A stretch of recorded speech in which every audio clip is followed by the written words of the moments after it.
누가 만들어낸 조크인지는 모르겠는데요.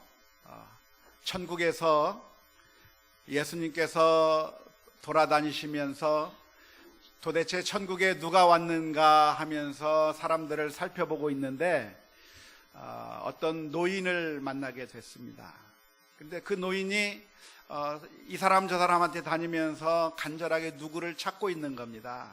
누구를 찾고 있는가 봤더니 자기의 아들을 천국에서 찾고 있었습니다. 혹시 내 아들을 보신 적 있습니까? 하면서 물으면서 다니는 그 노인네를 만나게 됐습니다. 그래서 예수님께서 그 노인을 만나면서 가만히 그 얼굴을 보니까 그 얼굴이 낯설지가 않은 거예요. 익숙한 얼굴이었습니다. 그래서 그 예수님께서 그 노인에게 조심스럽게 질문을 던졌습니다. 저 혹시 노인께서 찾고 계신 그 아들은 노인의 친아들이 아닌가요? 하고 물어봤습니다. 그랬더니 그 노인이 대답하기를 맞습니다. 제 아들은 아들이기는 하지만 제 친아들은 아닙니다 라고 대답을 했어요. 그러자 예수님이 또 한 번 질문을 던졌습니다. 그러면 혹시 노인께서 이 세상에서 살아 계실 때 혹시 노인께서 가지고 있었던 직업이 목수이셨습니까? 하고 물었어요.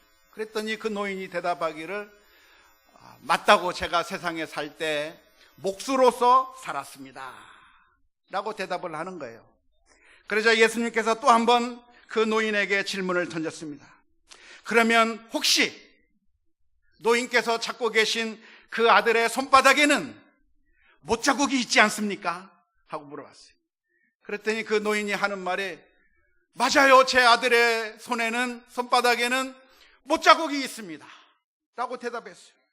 그 이야기를 들은 예수님이 너무나도 감격해가지고 그 노인을 와락 껴안으면서 아버지 접니다 라고 반갑게 맞이하니까 그 노인이 정말이냐고 하면서 깜짝 놀라서 다시 한번 그 예수님을 보면서 물었습니다.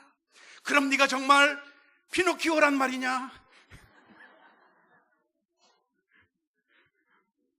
이해가 안 되시는 분이 있는 것 같아요. 누가 웃으라고 만든 농담인데요. 아마 세 가지 질문을 던지지 않고 한 가지 질문만 더 했다고 하면 이 노인이 피노키오를 찾는지 예수님을 찾는지 더 확실하게 알아볼 수가 있었을 거라 생각이 됩니다.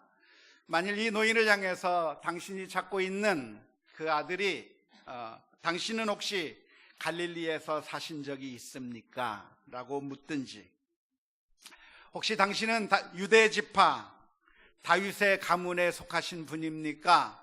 라고 한 번만 더 물었다고 한다면 누구인지에 대해서 분명하게 확인할 수 있었을 거라고 생각을 합니다.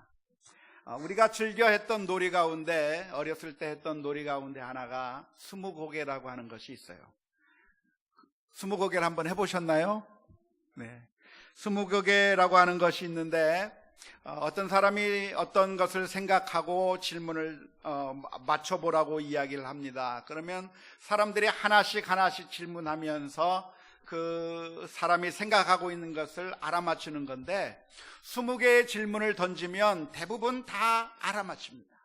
물론 간혹 가다가 정말 너무 어려운 것이어서 알아맞추지 못하는 경우가 종종 있기는 하지만 대략 20개의 질문을 던진다면, 아니 20개도 아니고 한 5개에서 10번의 질문만 던져도 사람들은 그 사람이 생각하고 있는 것이 무엇인지 금세 알아차리게 되는 것이 스무고개라고 하는 놀이입니다. 그런데 성경학자 프레드 존 멜더라고 하는 그런 학자가 있었는데요. 그 학자는 말하기를 이 지구상에 있는 수십억 명의 사람들 가운데 누구 한 사람을 찾기 위해서는 많은 정보가 필요한 것이 아니라 한 5개 정도의 정보만 있으면 그 사람을 찾아낼 수 있다고 그렇게 이야기를 합니다. 실제로 그렇죠. 우리가 이 한국에서 전 세계 어떤 나라든지 소포를 보내고자 할 때, 저도 우리 딸아이들에게 소포를 보낼 때 많은 정보를 거기에 기록하는 것이 아니라 미국이라고 하는 나라, 그리고 어느 주, 어느 도시, 어느 거리에 있는 아무개라고 하는 5개 정도의 정보만 적어 놓으면 정확하게 내가 전달하고자 하는 소포가 정확하게 그 사람에게 전달이 되는 겁니다. 우리가 사람을 찾을 때도 마찬가지죠. 어느 나라 사람인가? 한국 사람입니다 하면 수십억 명 가운데서 5천만 명으로 그 범위가 줄어들게 됩니다. 한국 사람 중에서도 전주에 사는 사람이다 하면 그러면 또 몇십만 명으로 숫자가 줄어들고, 그리고 그 가운데서 효자동 휴먼시 아파트 5단지 몇 동 몇 호다 그러면 한 2-3명으로 혹은 4명으로 그 대상이 줄어듭니다. 남자냐 여자냐 그리고 몇 살이냐 정도로만 하면 한 사람을 찾는 것은 너무나도 쉬운 일입니다. 예수님에 대해서 성경에 수많은 예언이 기록되어 있습니다. 구약 성경은 지금으로부터 약 1700년 전, 예수님이 탄생할 때로부터 약 700년 전 혹은 1000년 전 혹은 1500년 전에 쓰여지는 책이 구약 성경인데, 이 구약 성경에 수많은 예언들이 예수님의 탄생에 대해서 예언해 놓고 있습니다. 얼마나 많은 구절이 예수님의 탄생에 대해서 기록하고 있냐면 333개의 구절 가운데 456가지 예언이 구약 성경에 기록되어 있다고 하는데, 그 예언들이 모두 예수님에게 정확하게 응하게 되고 성취되게 되었다고 하는 사실을 성경학자들은 밝혀주고 있습니다. 대단한 거죠. 예수님께서 탄생하셨다고 하는 이 소식은 정말 기쁨의 소식인 줄로 믿습니다. 수많은 사람들이 메시아를 기다렸습니다. 언제 메시아가 올까?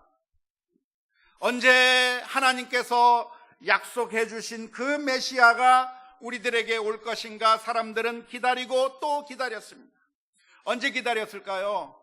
힘들고 어려우면 어려울수록 메시아를 더 많이 기다립니다. 왕이 나타나서 그 왕이 우리를 먹여 살릴 줄 알았는데, 그 왕만 있으면 우리가 행복할 줄 알았는데, 오히려 그 왕이 우리를 착취하고 억압하고 힘들게 하는 그 모습을 보면서 좋은 왕인 줄 알았는데 알고 보니 살인자요, 좋은 왕인 줄 알았는데 알고 보니 간음을 저지르는 사람이요, 정말 정치인들에게 실망을 하면서 사람들은 다시 한번 기다립니다. 하나님께서 약속하신 그 메시아가 언제 우리들에게 올 것인가? 특별히 예수님께서 탄생하던 그 시기에 이스라엘 사람들은 정말 고통 가운데 살았습니다. 로마 정부가 이스라엘 땅을 점령한 상태였고, 그래서 그 로마 정부가 이스라엘 민족들을 수탈했는데, 수탈이 너무나도 심해서 이스라엘 민족들은 먹을 것이 없었고, 세리들이 세금을 과하게 부과해서 정말 힘들고 어렵게 인생을 살아가는 가운데, 고통 가운데서 이스라엘 민족들은 하나님 앞에 울부짖는 겁니다. 하나님께서 약속해 놓으셨던, 구약 성경에 그렇게 많이 예언해 놓으셨던 그 메시아가 도대체 언제 탄생하는 겁니까? 하면서 기다리고 있었는데, 바로 그 하나님께서 약속해 주셨던 그 메시아가 지금으로부터 2000년 전에 유대 땅 베들레헴에서 탄생했다고 하는 그 사실이 아주 놀라운 것인데, 그 예수님의 탄생을 통해서 하나님의 약속이 이루어지는 것을 생생하게 목격했던 그 사람들의 마음은 얼마나 흥분이 넘쳤겠습니까? 흥분했을까요? 흥분하지 않았을까요? 흥분됐을 것 같아요. 와, 뭔가 이루어지는구나, 예언이 하나씩 맞아 떨어지는구나 하는 걸 보면 정말 흥분이 됐을 것 같아요. 제가 뉴스를 보니까 우리나라에서 동계올림픽이 열린다고 합니다. 언제 열리죠? 내년 2월에 열립니다. 내년 2월에 동계올림픽을 앞에 두고 이제 성화가 우리나라에 와서 각 지방마다 다 돌아다니면서 성화봉송을 한다고 하는 그런 뉴스를 들었어요. 그 성화봉송이 전국을 돌아다니는데 우리 전주에도 올 때가 있겠구나라고 막연하게 생각하고 있었는데, 어느 날 신방 갔다가 돌아오는데 성화봉송 대회를 제가 목격하게 된 거예요. 야, 뉴스로만 듣던 성화봉송이 바로 내 앞에서 펼쳐지는구나 하면서 가던 차를 멈추고 그 자리에 그 깃발을 흔드는 대열에 저도 참석을 했습니다. 요렇게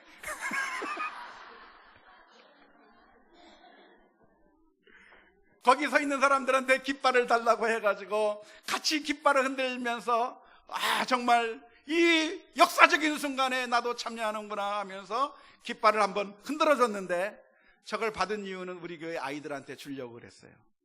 그래서 저걸 받아다가 제 방에 꽂아놨더니 누군가 가져갔어요. 이름은 여기서 밝히지 않겠습니다. 뉴스로만 듣던 것을 여기서 실제로 목격하게 될 때 사람들은 흥분하게 됩니다. 텔레비전에서만 봤던 유명한 정치인, 텔레비전에서만 봤던 유명한 연예인이 바로 여기에 온다고 하는 그 소식을 듣게 되면 사람들의 마음이 흥분하게 되어 있는 것이기 때문에, 예수님께서 이 세상에 탄생할 거라고 하는 333구절 456가지 예언이 정확하게 맞아떨어지는 메시아의 탄생이 일어나는 그 순간을 목격하는 사람들의 그 마음 가운데는 흥분이 넘치는 것이 당연했을 거라고 생각을 합니다. 그런데 현실은 정반대였어요. 예수님께서 탄생하는 그 메시아의 예언이 하나씩 하나씩 이루어지는 그 성탄의 첫 성탄절에, 그 성탄을 맞이한 그 사람들에게 어떠한 마음이 생겼는가? 이들은 정말 하나님의 역사가 이루어지는구나 하면서 기뻐하면서 성탄을 맞은 것이 아니라, 놀랍게도 그 예루살렘에 있었던, 유대 땅에 있었던 유대인들은 예수님의 탄생을 외면하고 말았습니다.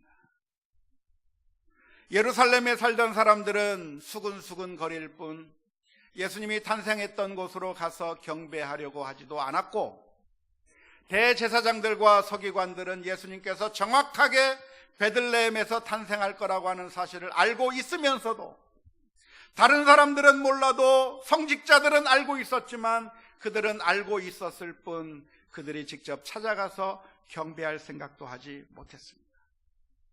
더 심각한 것은 무엇인가요? 헤롯 왕의 반응입니다. 헤롯 왕은 이스라엘 땅에 새로운 왕이 태어났다고 하는 그 소식을 들었을 때 환영한 것이 아니라 예수님을 죽이기 위해서 혈안이 되어 있었습니다.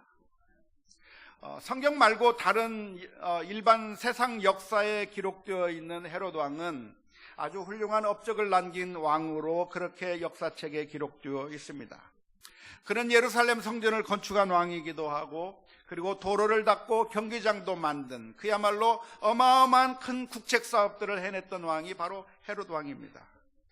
한데 그런 그 헤롯 왕은 동시에 포악한 왕이기도 해서 자신의 왕위를 지키기 위해서는 베들레헴 근처에 있는 유아들을 학살했던 아주 포악한 왕이었는데, 그 이야기는 다른 역사책에는 기록되어 있지 않지만 역사책에 기록되어 있는 헤롯 왕의 모습을 살펴보면 자신의 왕위를 지키기 위해서 아내도 죽이고 아들까지도 죽였다고 하는 그런 포악한 왕으로 기록되어 있습니다. 헤롯은 아주 현명하고 똑똑한 왕이었습니다.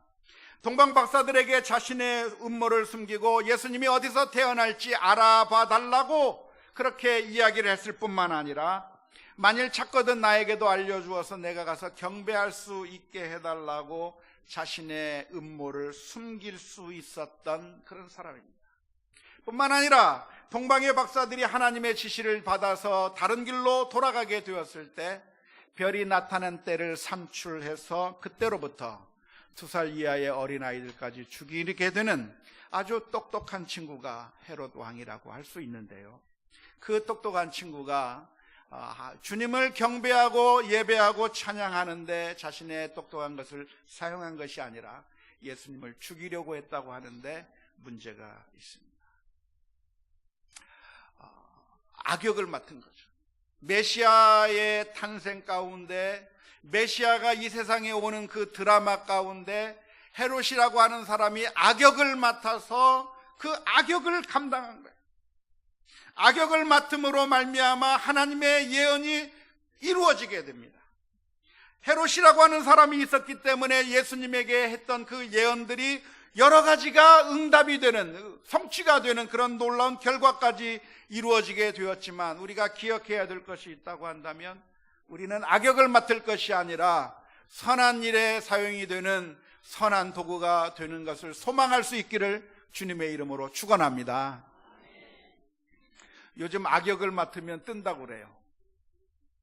드라마를 보든지 영화를 보든지 착한 사람들만 나오면 영화가 재미가 없잖아요. 드라마가 재미가 없잖아요. 그런데 감칠맛이 나주게 하는 그 역할이 있다고 한다면 거기에 악역이 등장할 때 그 드라마나 영화가 재미있습니다. 이번에 제38회 청룡영화제에서 쟁쟁한 배우 유해진이나 이런 배우들을 다 물리치고 나무 조연상을 받은 그 배우가 누군지 혹시 아십니까? 성경만 보니까 모르죠. 진선규라고 하는 사람. 범죄의 도시라고 하는 영화에서 장첸의 부하 위성락의 역할을 맡았던 진선규가 무명으로 12년 동안 배우 생활을 했었는데요, 이번에 범죄의 도시에서 악역을 맡음으로 말미암아 완전히 일약 스타가 되어버리고 말았습니다. 그런데 기억해야 될 것이 있다고 한다면, 악역을 맡는 것은, 드라마나 영화에서 악역을 맡는 것은 좋은 일이지만, 그렇죠? 하지만 실제 우리들의 삶 가운데서 악역을 맡는 것은 너무나도 안타까운 일입니다. 너무나도 슬픈 일이에요. 오늘 우리가 이 시간에 하나님 앞에 기도하며 나아갈 것이 있다고 한다면, 하나님, 내가 인생을 살아가는 가운데 악역을 감당하지 않도록 저희들의 발걸음을 지켜보아요 주옵소서 기도하며 나아가야 될 줄로 믿습니다.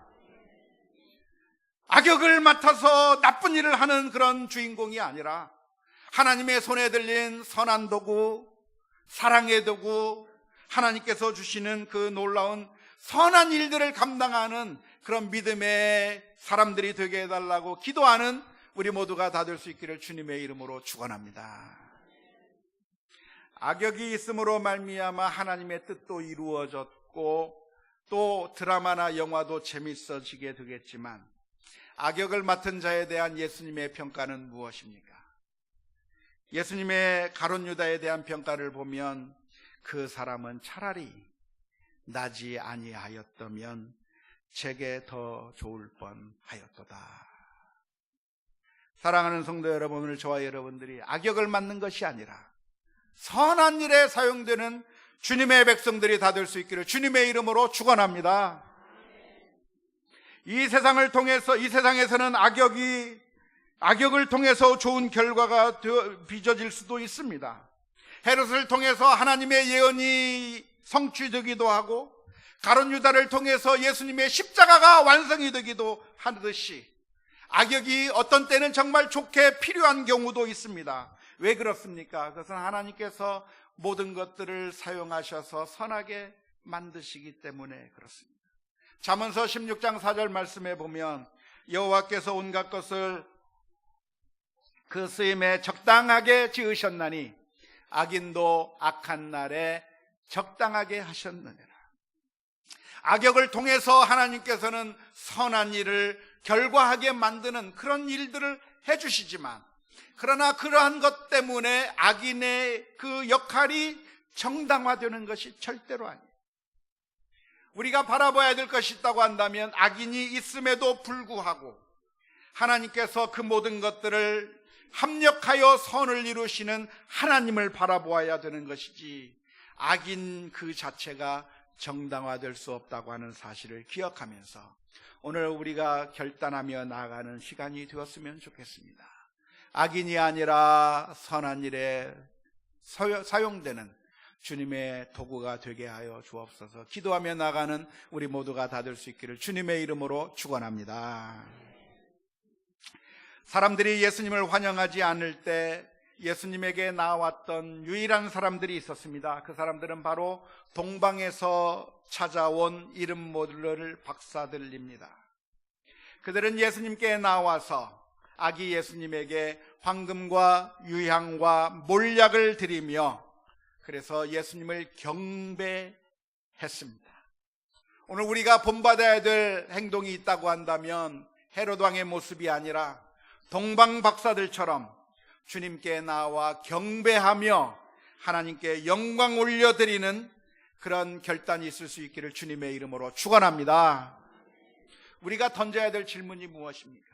우리가 던져야 될 질문은 나를 위하여 이 세상에 오시고 나를 위하여 십자가를 지신 우리 주님을 위하여 내가 무엇을 할 것인가?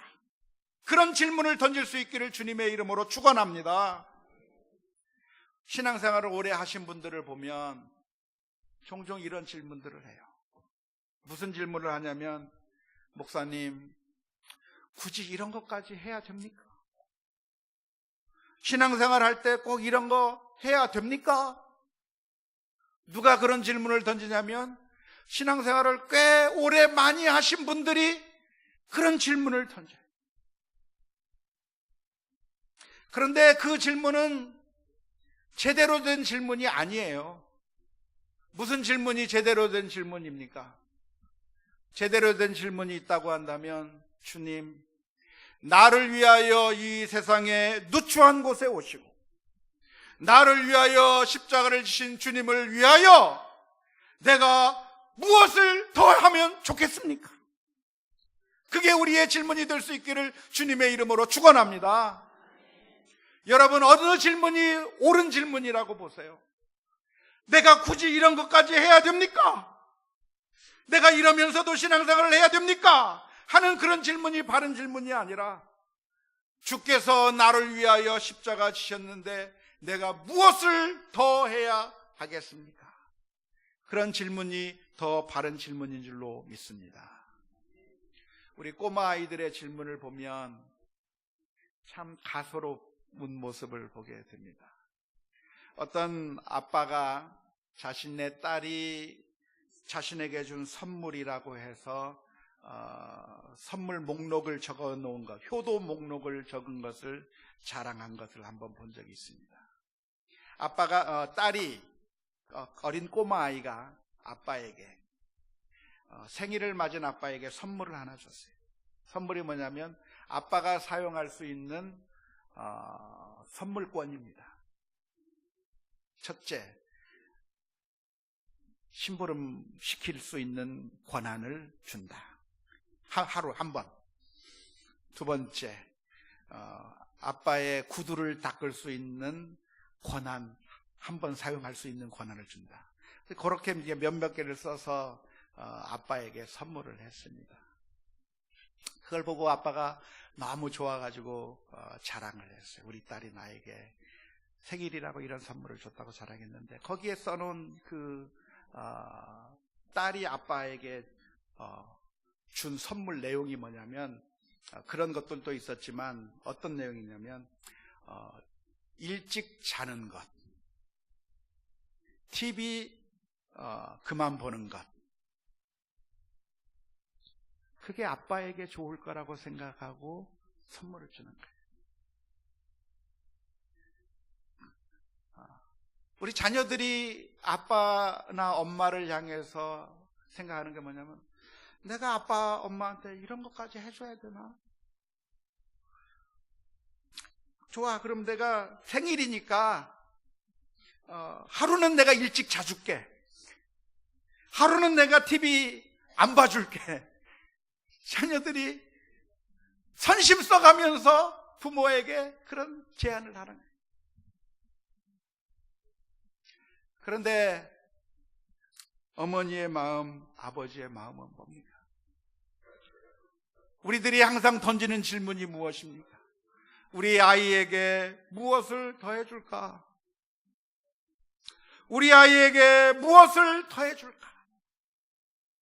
아이들이 배고프다고 말하지 않아도 먹을 것을 해주고 싶고, 아이들이 말하지 않아도 따뜻한 옷을 입혀주고 싶고, 부모의 마음은 항상 이 아이들에게 가서 무엇을 더해줄까? 무엇을 더할까? 내리사랑이라고 부모의 마음은 우리 자녀들을 위해서 무엇을 더해줄까? 무엇을 더할까? 이것이 사랑을 가지고 있는 사람들이 던질 수 있는 질문이라고 믿습니다. 오늘 저와 여러분들이 주 앞에 나올 때 어떤 질문이 떠오르십니까? 내가 일주일에 한 번 예배 드리는 것, 주님, 내가 주님 앞에 나와서 예배 드리는 것 해줄게요. 그게 우리의 말이 아니라, 질문이 아니라, 주님, 내가 주를 위해서 이 정도 해주면 됐죠? 그게 우리의 마음이 아니라, 원하기는 저와 여러분들의 마음 가운데 내가 주를 위하여 무엇을 더 할 수 있겠습니까? 나를 위하여 이 세상에 오시고 십자가를 지신 예수 그리스도를 위하여 내가 무엇을 더 드릴 수 있겠는가 질문할 수 있는 우리 모두가 다 될 수 있기를 주님의 이름으로 축원합니다. 동방의 박사들은 저 멀리서 예수님의 탄생의 소식을 보고 이 땅에 찾아왔는데, 어디로 찾아왔냐면 예루살렘이라고 하는 도시로 갔습니다. 왜 예루살렘이라고 하는 곳으로 갔겠습니까? 왕이 태어났으니까 당연히 왕궁이 있는 예루살렘으로 간 겁니다. 하지만 예수님은 거기서 탄생한 것이 아니라 예루살렘 밖에 있는 조그만 마을, 촌구석 베들레헴에서 탄생하셨고, 베들레헴뿐만 아니라 그 베들레헴에서도 가장 처량한 곳, 말들이 여물을 먹는 그 여물통 위에 누이시면서까지 예수님께서 이 세상에 오셨습니다. 예수님은 헤롯 땅의 궁전처럼 화려하고 멋있는 곳으로 찾아오신 것이 아니라 볼품없는 이 땅까지 찾아오신 줄로 믿습니다. 왜 그렇습니까? 당시에 예수님은 이 세상에 오신 이유가 정말 권력을 보여주며 어떠한 명예와 그런 것을 추구하기 위해서 오신 것이 아니라 정말 낮고 천한 이 세상에 오셔서 정말 연약한 자들 한 사람 한 사람, 우리와 똑같은 연약한 자를 구원하시기 위해서 낮고 천한 것으로 오신 줄로 믿습니다.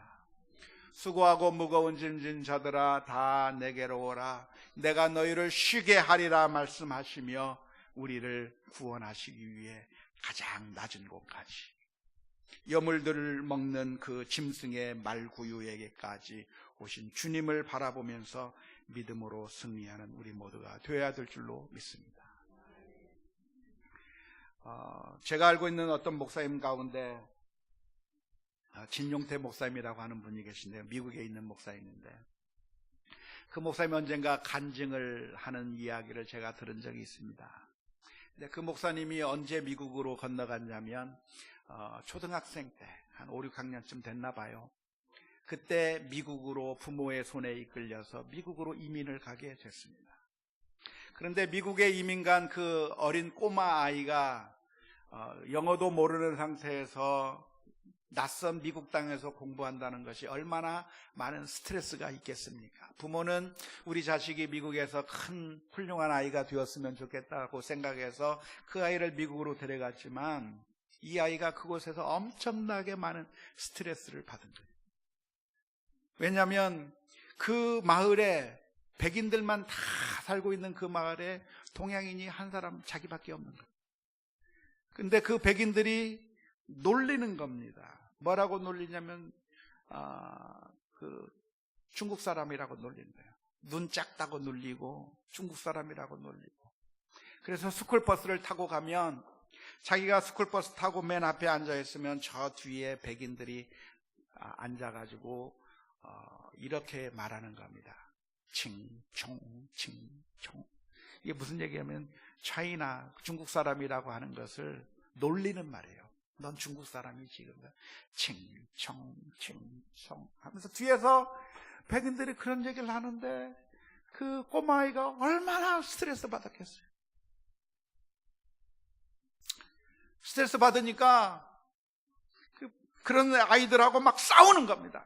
막 싸우면서 왜 나를 약 올려 그러면서 막 싸우고, 학교 가서 애들하고 막 싸우고, 부모는 이 아이가 공부를 잘했으면 좋겠다고 하는 생각으로 미국에 데려갔는데 정작 이 아이는 거기서 스트레스 받으면서 미국 아이들하고 어울리지 못하고 왕따를 당하면서 막 싸우니까 학교를 가는 게 지옥에 가는 것처럼 그렇게 힘들게 학교를 다니는 게, 학교 가기 너무 싫은 거예요.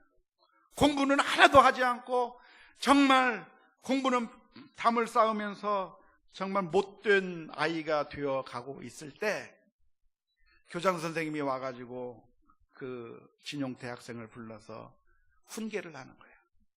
용태야, 너 이런 식으로 아이들하고 싸우기만 하고 공부도 안 하고 말썽만 피우고 이러면 너 나중에 큰 인물이 될 수가 없다. 교장 선생님이 훈계를 했어요. 그 훈계를 들은 우리 진용태 학생이 그 교장 선생님의 훈계를 듣고, 아, 그렇습니까? 제가 훌륭하게 되면 앞으로 열심히 공부 잘하겠습니다 라고 대답했을까요? 아니요. 어떻게 그렇게 잘하세요?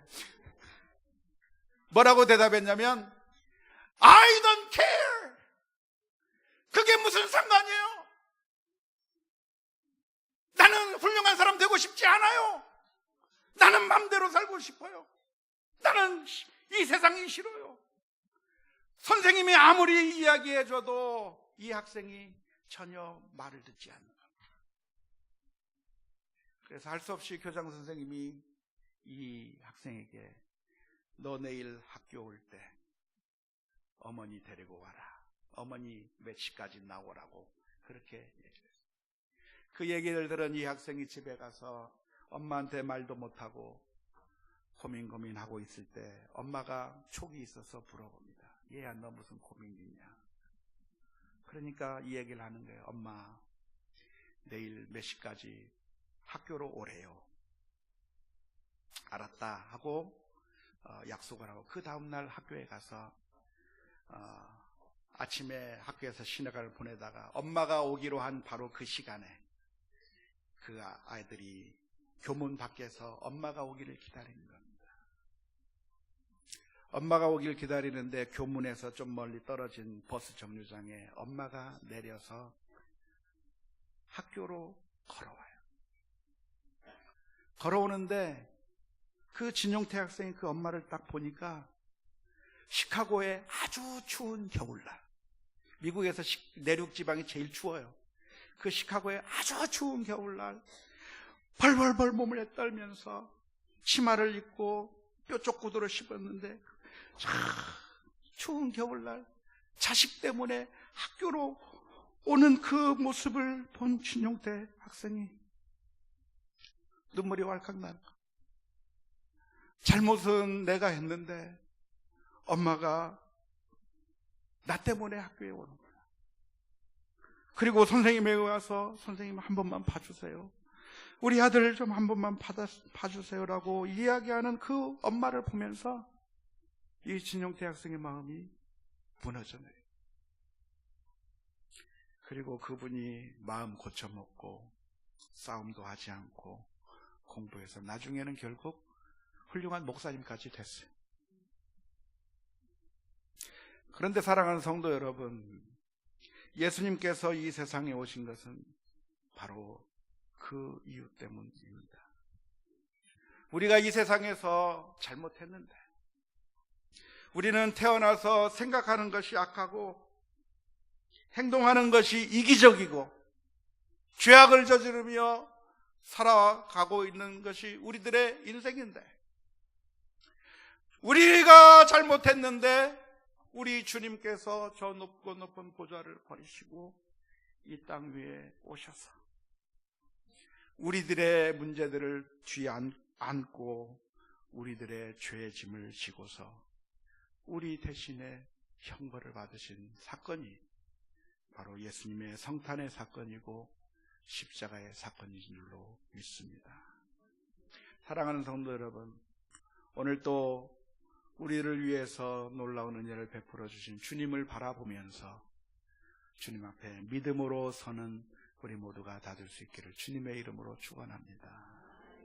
나를 위하여 이 땅 위에 오신 예수 그리스도를 바라보며, 그리고 십자가까지 지신 주님을 바라보며 내가 주를 위하여 무엇을 드리리까? 동방 박사들의 고백과 같은 그런 믿음의 고백이 있는 우리 모두가 다 될 수 있기를 주님의 이름으로 축원합니다.